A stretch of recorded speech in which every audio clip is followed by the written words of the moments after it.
Hello students, good evening. आपका स्वागत है हमारे इस चैनल में। जैसा कि हमने एक सीरीज स्टार्ट की हुई है जिसमें अभी हम कर रहे हैं मूविंग चार्ज एंड मैग्नेटिज्म, और उसी को कंटिन्यू करते हुए आज जो हमारा लेक्चर है, हमारा लेक्चर नंबर 6 है, जो किस पे बेस्ड है। जैसे कि हमने अभी तक बायोट-सैवर्ट्स लॉ किया, ठीक है। तो बायोट-सैवर्ट्स लॉ जैसे कि हमने कर लिया है, उस पर हमने न्यूमेरिकल्स स्टार्ट किए हैं। लास्ट हमने जो न्यूमेरिकल किया था, हमने पढ़ा था कि अगर एक चार्ज पार्टिकल मैग्नेटिक फील्ड के अंदर मूव करेगा उस पर कितनी फोर्स लगेगी।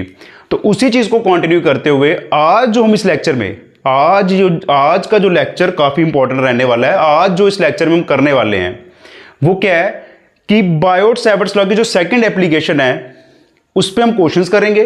काफी इंपॉर्टेंट कंसेप्ट रहेगा, ठीक है। हम जर्नल क्वेश्चंस करेंगे, उसमें वैल्यू कुछ भी हो सकती है, ठीक है।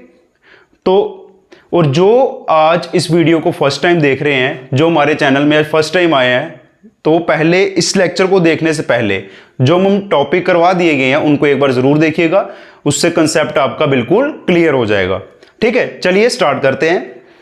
देखिए आज का हमारा क्वेश्चन फर्स्ट क्या कहता है। सपोज करो हमें एक फिगर दी हुई है, ठीक है। ये एक फिगर दी हुई है इस तरह से, इसके सेंटर में एक पॉइंट आ गया O, और इस कॉइल का रेडियस मान लेते हैं R है, ठीक है। और इसकी नेमिंग कर लेते हैं A, B, C, D, E। देखो बेसिक क्लियर होगा, क्वेश्चन कोई मुश्किल नहीं है, क्वेश्चन मुश्किल नहीं है, बेसिक क्लियर होना चाहिए, ठीक है। इस क्वेश्चन में अगर बोला गया हुआ है हमें करंट कुछ भी हो सकती है, हम अपनी मर्जी से लेते हैं। जर्नल क्वेश्चन ले रहा हूं मैं, डाटा कुछ भी हो सकता है एग्जाम में। अगर मैं मानता हूं कि करंट हमें 2 एम्पेयर है, let radius equals to 2 centimetre, तो हमने मैग्नेटिक फील्ड निकालनी है, बी निकालना है। क्या फाइंड करेंगे हम? बी फाइंड करेंगे एट पॉइंट O। जी हाँ, इस क्वेश्चन में हम क्या करने वाले हैं? मैग्नेटिक फील्ड फाइंड करने वाले हैं पॉइंट O में। बहुत इजी क्वेश्चन है। देखिए जैसा कि मैंने बताया था आप लोगों को, अगर इसको देखें, इसमें हमारे पास 3 एलिमेंट्स आ रहे हैं। एक एलिमेंट आ रहा है हमारा क्या? जी हाँ, AB के बिल्कुल सामने आ रहा है पॉइंट O, ठीक है। जैसा कि मैंने बताया था बायोट-सैवर्ट्स लॉ जैसे टॉपिक हमने कवर किया था, उसके बाद मैंने बताया था जब भी कंडक्टर के सामने पॉइंट आता है तो मैग्नेटिक फील्ड हमेशा क्या होगी? 0। उसके लाइन ऑफ एक्शन में अगर लाई करेगा, लाइन ऑफ एक्शन में। जी हाँ, जो सेकंड एलिमेंट की बात करें, फर्स्ट हम स्ट्रेट कंडक्टर को फिनिश कर लेते हैं, जो कि हमारा क्या दिया हुआ है? D और E। यहां पर अगर हम एक पॉइंट ले लेते हैं O, ये भी लाइन ऑफ एक्शन में आ रहा है। जो मैग्नेटिक फील्ड होगी DE की वजह से वो की क्या होगी? 0 होगी। और ये जो हमारे पास ये जो फिगर है, ये क्या है हमारे पास? एक ये जो थर्ड एलिमेंट की बात करें, ये हमारे पास एक सेमी सर्कल है। इसकी नेमिंग क्या है? B, C और D। अब देखिए, जिस बच्चे ने अगर सर्कुलर कॉइल की डेरिवेशन नहीं की है, एक मैंने अलग से वीडियो बनाई थी जिसमें सारे फॉर्मूलाज मैंने रिवाइज करवा दिए थे, एक बार जरूर देखिएगा, फिर ये क्वेश्चन करना इजी रहेगा आपके लिए। हमें पता है कि सर्कुलर कॉइल के सेंटर में जो मैग्नेटिक फील्ड होगी, हमने पढ़ा था, इसका फॉर्मूला यही था, μ0/4π 2πn I/r। यहां फिर हमने इसको रिप्लेस कर दिया था 2πn को थीटा से। तो जैसे कि अगर मैं देख पा रहा हूं, अगर थीटा की टर्म्स में लेंगे, इसके सेंटर में जो एंगल बन रहा है वो कितना बन रहा है? यहां पर बिल्कुल सही, कितना एंगल बन रहा है? 180। तो यहां पर जो मैग्नेटिक फील्ड होगी BCD की वजह से किसके इक्वल आएगी? μ0/4π थीटा। थीटा कितना है यहां पर? Pi into I/r। क्लियर है यहां तक? ठीक है। जो चीजें मैं बोल रहा हूं उसको नोट कर लेना। μ0/4π की वैल्यू हमें गिवन है 10⁻⁻⁷। पाई को हम पाई भी रख सकते हैं या वैल्यू पुट कर सकते हैं, सबको पता है 3.14 या 22/7। करंट कितनी है हमारे पास? 2 एम्पेयर। रेडियस इज, कन्वर्ट करेंगे इसको 2 × 10⁻⁻2 से मल्टीप्लाई करके, ठीक है। सेंटीमीटर में है तो मल्टीप्लाई करेंगे इसको। देखो सिस्टम जो होगा यूनिट का वो सेम होना चाहिए। ये 2 और 2 कैंसल, ठीक है। -2 ऊपर जाएगा, -7, -2 ऊपर जाके बन गया प्लस का 2, तो पाई इंटू 10⁻⁻5 टेस्ला। तो ये रहेगी इसकी मैग्नेटिक फील्ड। क्लियर है? बहुत इजी क्वेश्चन है, ठीक है, एक एक क्वेश्चन करवा दूंगा। अगर आपको कोई भी डाउट आता है, जब तक आप मेरे से पूछोगे नहीं तो मैं क्वेश्चंस कैसे करवा पाऊंगा। अगर आपको किसी भी क्वेश्चन में डाउट रहता है तो आप मुझे बताइए, मैं आपके लिए ही हूं। ठीक है, देखो प्रैक्टिस करोगे, क्वेश्चंस निकालोगे, देखो थ्योरीज वगैरह तो कर लोगे, मेन दिक्कत आएगी न्यूमेरिकल पोर्शन में।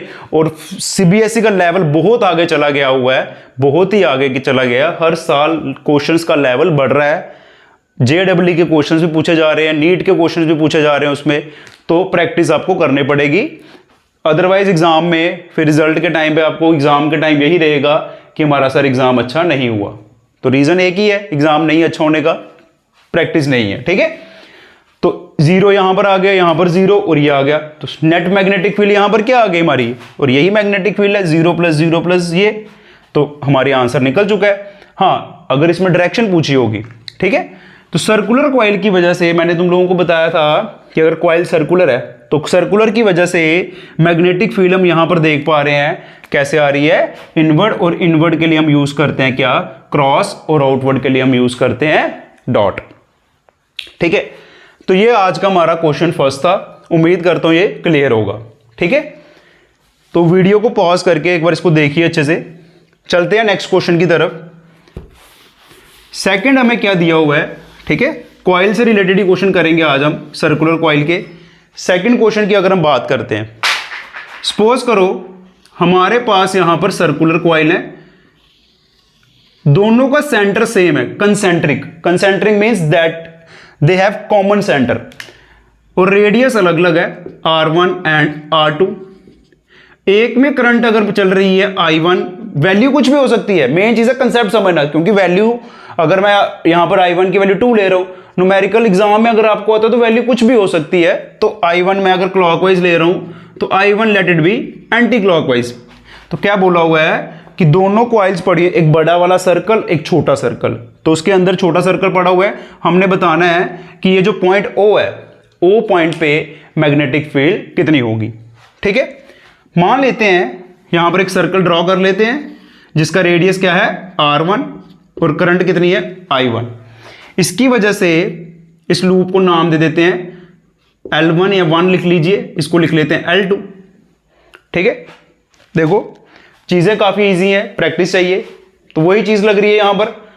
और इसी कंसेप्ट पे बेस्ड जेडब्ल्यू में 2024 में क्वेश्चन पूछा गया, वो मैं करवाऊंगा नेक्स्ट लेक्चर में। ठीक है, पहले एक कंसेप्ट क्लियर करते हैं। देखिए, जब मैं क्वेश्चन करवाऊंगा आपने वीडियो पॉज करनी है और क्वेश्चन खुद सॉल्व करके देखना है, तो डेफिनेटली निकलेगा, क्योंकि कंसेप्ट जब क्लियर होगा तो क्वेश्चन खुद ब खुद बनेगा।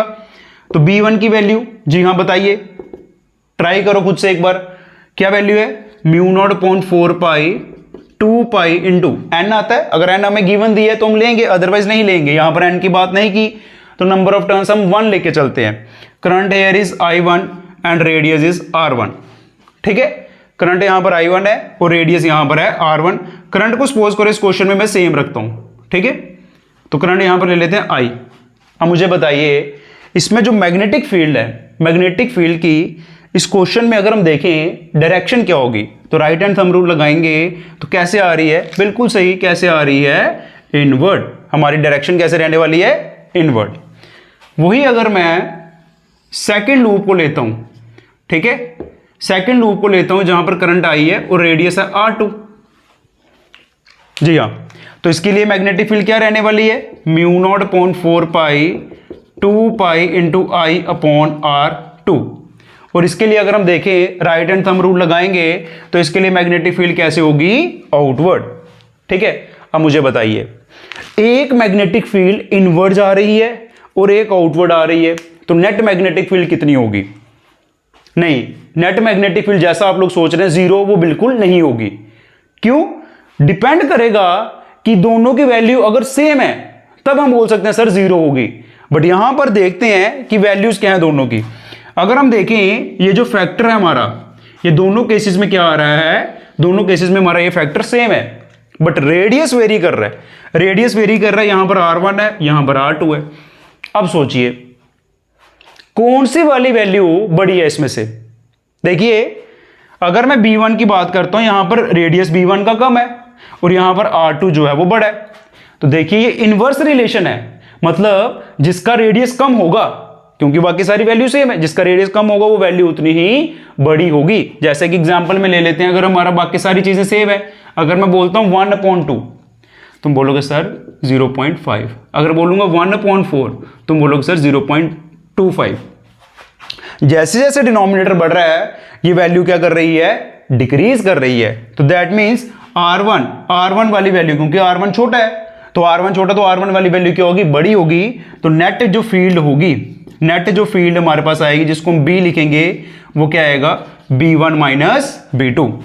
ठीक है, तो दोनों को अगर हम सब्ट्रैक्ट करेंगे तो देखिए जरा क्या बनेगा। मैं इसमें डायरेक्ट लिख रहा हूं, कॉमन ले लेंगे क्योंकि ये सारा दोनों में आ रहा है, कॉमन लेके अंदर क्या बचेगा हमारा 1/R1 - 1/R2।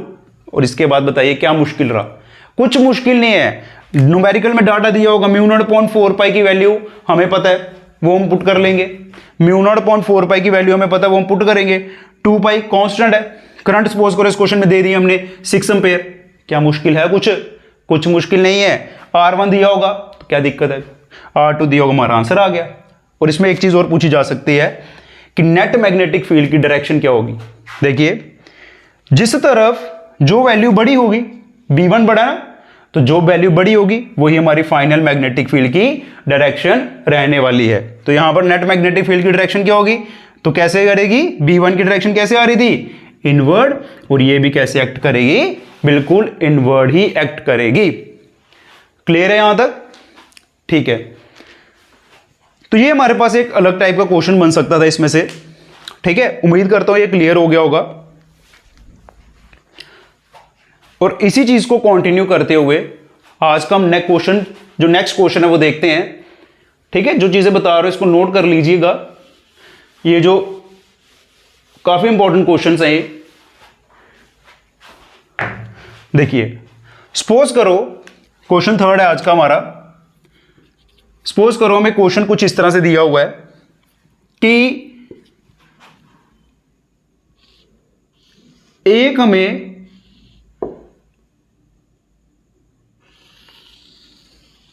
इस तरह से डायग्राम दी हुई है, ठीक है। बोला गया हुआ है कि पॉइंट O पे मैग्नेटिक फील्ड निकालिए। इसका रेडियस हमें दिया हुआ, लेट इट बी R2। मैं जर्नल क्वेश्चन लेके चल रहा हूं, डाटा कुछ भी हो सकता है, R1 और R2। मैं यहां पर ले लेता हूं R1 और यहां पर आ जाएगा R2। हाँ, इस सर्किट में करंट की बात करें वो क्लॉकवाइज चल रही है, मान लेते हैं एंटी क्लॉकवाइज भी हो सकती है, ठीक है। नेमिंग करें अगर हम इसकी A B, यहां पर मान लेते हैं C, ठीक है, इसको मान लेते हैं C, इसको मान लेते हैं D और इस पॉइंट को मान लेते हैं E। और यहां पर जो एंगल बन रहा है इसको मान लेते हैं अल्फा। और अल्फा हमें गिवन भी हो सकता है, अगर हमें बोल देता है इफ अल्फा इक्वल्स टू π/2, तो जो बाकी एंगल बचेगा ये वाला, देखिए जो बाकी एंगल बचेगा वो कितना होगा, 2π - अल्फा, ठीक है। तो सबसे पहले अगर मैं ये जो सेक्टर यहां पर ले रहा हूं, देखो सर्कल का हिस्सा है छोटा सा। चलो सबसे पहले स्ट्रेट एलिमेंट की बात करते हैं।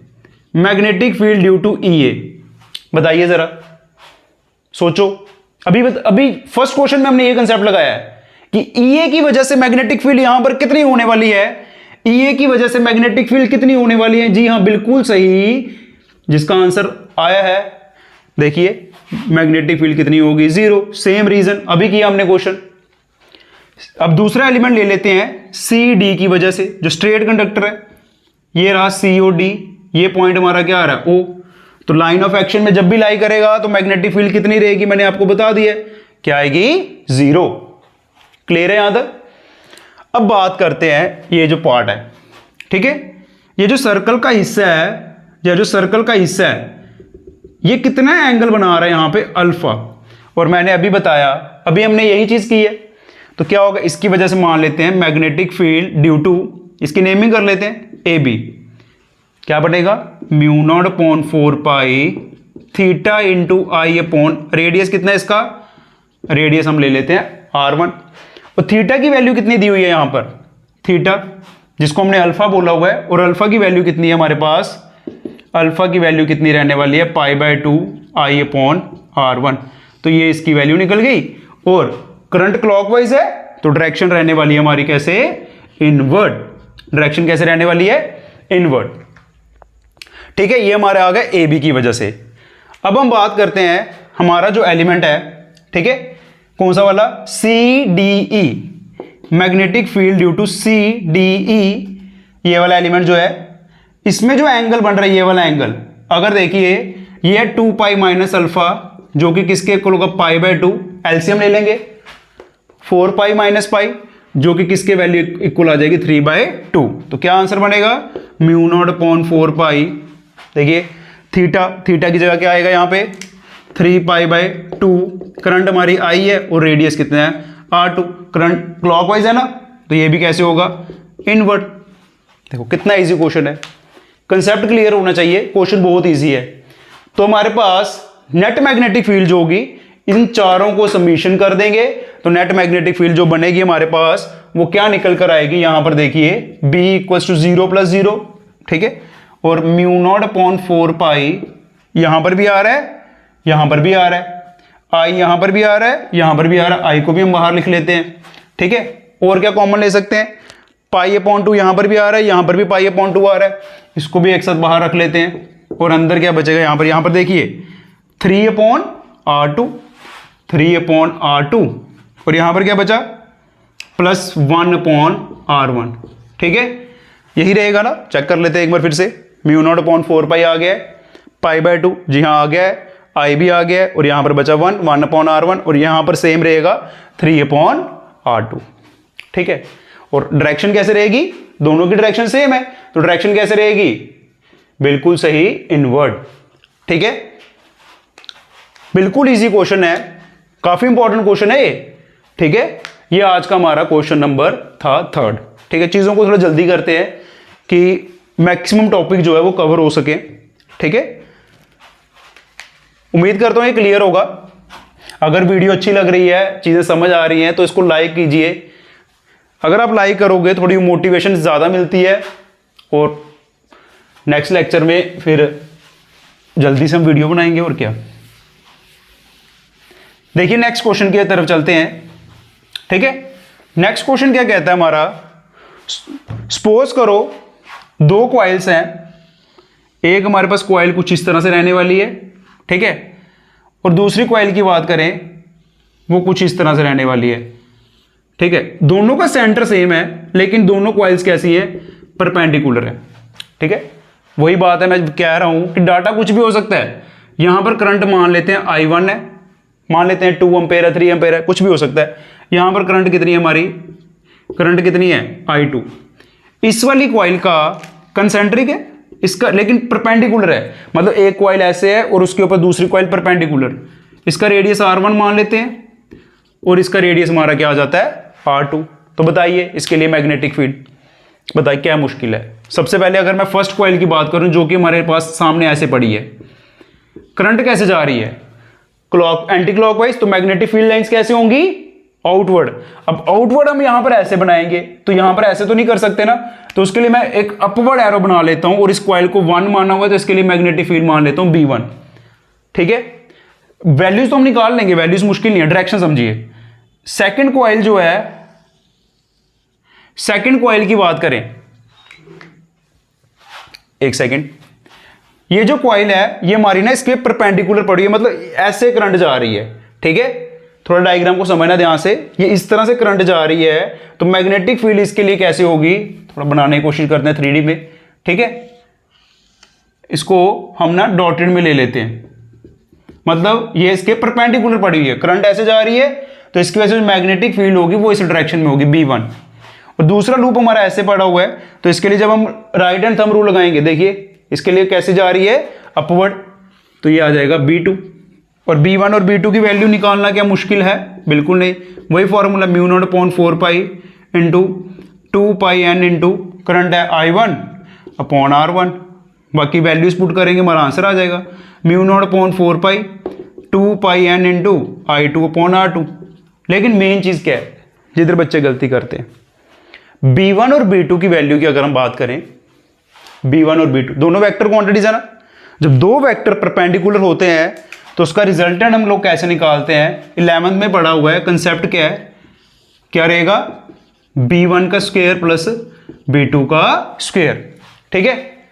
अब इस पे क्वेश्चंस देखिए 2017 में क्वेश्चन आ चुका है इस कंसेप्ट में, 2021 में इस कंसेप्ट पे क्वेश्चन आ चुका है। वहां पर हमें रेट करंट की वैल्यू दी हुई थी 2 एम्पेयर एक की, और एक की वैल्यू दी है √3 एम्पेयर, ठीक है। रेडियस था कुछ वैल्यूज। अब हम इसमें वैल्यूज पुट करेंगे तो हमारा आंसर आ चुका है, ठीक है। तो आज हमने जो क्वेश्चन किए काफी इंपॉर्टेंट क्वेश्चन थे, जो कि हमने किस पे बेस्ड किए, सर्कुलर कॉइल के ऊपर, ठीक है। उम्मीद करता हूं यह कंसेप्ट आपको अच्छे से समझ आ गया होगा। समझ आ गया तो वीडियो को लाइक कीजिए, अपने फ्रेंड्स के साथ शेयर कीजिए, ठीक है। मिलते हैं नेक्स्ट वीडियो में। आज के लिए बस इतना ही। Till then good bye.